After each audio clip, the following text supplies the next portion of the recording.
naglabas na ng notice si Senador Win Gatchalian, Senate President pro tempore at acting Senate President, at siya rin ang presiding officer ng impeachment court.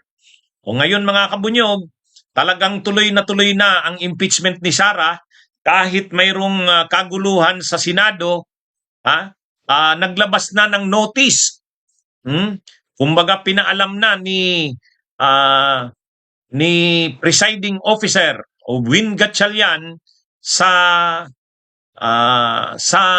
prosecution. Ibig sabihin yung grupo nila Congresswoman Beatrix Luestro, yung prosecution at saka yung kampo ng defense. Ibig sabihin yung kampo ni Sara Duterte. Pareho sila pinadalhan na ng kopya ng notice.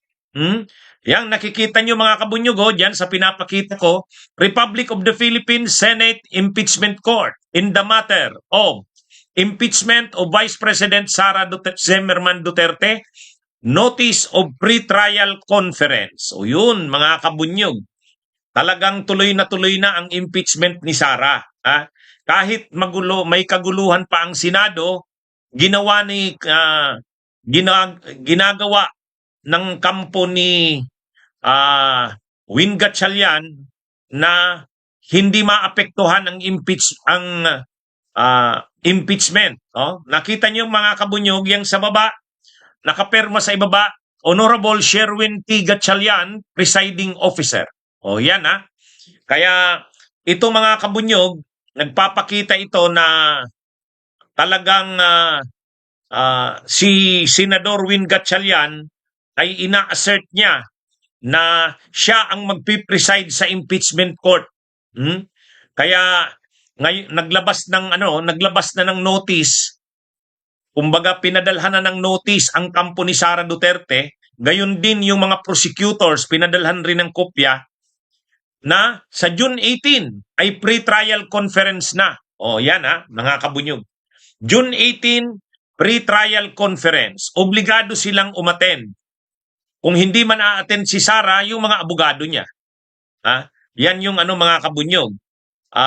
Required yan. Anong ibig sabihin ng pre-trial conference?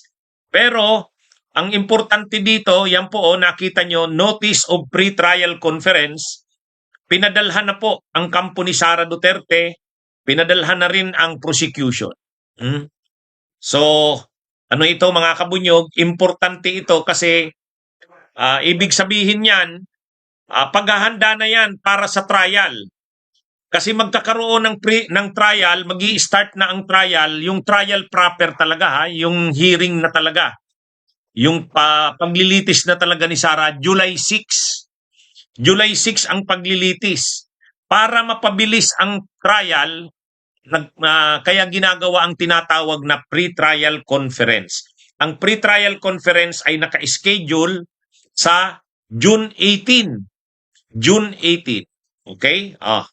So, ang kaimportantihan nito mga kabunyog, malalaman natin dito kung tutugon si Sara Duterte sa notice na ito. Kasi ang notice of pre-trial conference ay formal po yan na notice. At pinadala yan, ayan, ang nakapirma sa ibaba ay si Win Gatchalian. Ayan Honorable Sherwin T. Gatchalian, presiding officer. Dapat umattend sila sa June 18. Kaya pinadalhan sila ng notice. Yan mga kabunyog. Di ba sabi ni Congressman Paulo Ortega ng La Union, parang may gagawin na naman na ang kampo ni Sara. Sigurado, sabi niya ni Congressman Paulo Ortega, baka hindi na naman kilalanin ng kampo ni Sara ang impeachment court na ang magpipreside ay si Win Gatchalian. Pwedeng sabihin na naman daw kasi ng kampo ni Sara, hindi, ang kinikilala namin na presiding officer ay si Cayetano. Yan, pwede yan. Pwedeng gawin nila yan. Nai-ignore. Pwede nilang i-ignore to. So magkakasubukan mga kabunyog. Magkakasabukan sa June 18. Kung ano ang gagawin ng kampo ni Sara. Kasi ang prosecution sigurado na kikilalanin yung kinikilala ng prosecution yung kapangyarihan ni Win Gatchalian. Malinaw na yan na kinikilala yan ng prosecution. Pero si Sara Duterte, hindi natin alam kung ano ang plano.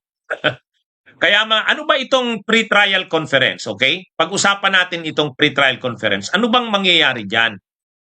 Mga kabunyog, ang pre-trial conference ay napaka-importante. Bakit? Ang pre-trial conference, yan ang magpapabilis. Yan ang magpapabilis ng trial. Kasi yung trial gagawin sa ano pa?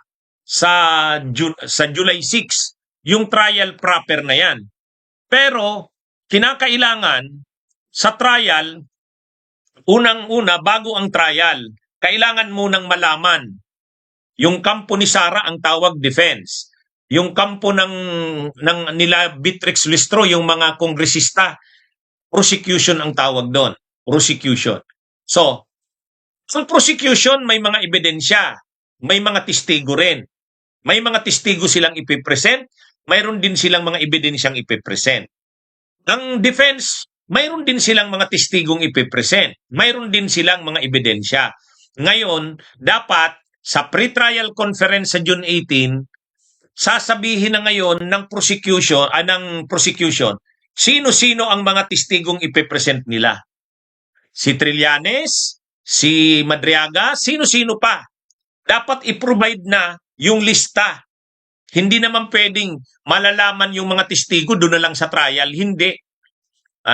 Hindi naman lahat ng present doon sa Justice Committee ay ipipresent din sa trial. Pwedeng hindi. Pwedeng may mga testigo na hindi na i-present doon sa Justice Committee na ipipresent sa trial. Pwede ring may mga ebidensya na hindi na i-present sa Justice Committee hearing pero ipipresent sa trial. So sa madaling sabi, dapat sa pre-trial conference sa June 18, dapat sabihin na, isubmit na yung lista. Sino-sino ba ang testigo ng prosecution? Sa defense naman, sino-sino naman ang mga testigo nila? Ano ba ang mga ebidensya ng prosecution? Ano naman ang ebidensya ng defense? Mamarkahan na yan, yung marking ng mga exhibits, yung mga sinasabi nating Exhibit 1, Exhibit 2, Exhibit 3, marking ng exhibits yan. Doon naman sa kabilang kampo, Exhibit A, Exhibit B, Exhibit C. Marking ng exhibits yan. Ang tawag po dyan sa ganyan, pre-trial conference. Bunyog, bunyog, halikan na kasama ka. Bunyog, kapag buklod ay may pag-asa. Luzon, Visayas, Mindanao, isa ang pananaw.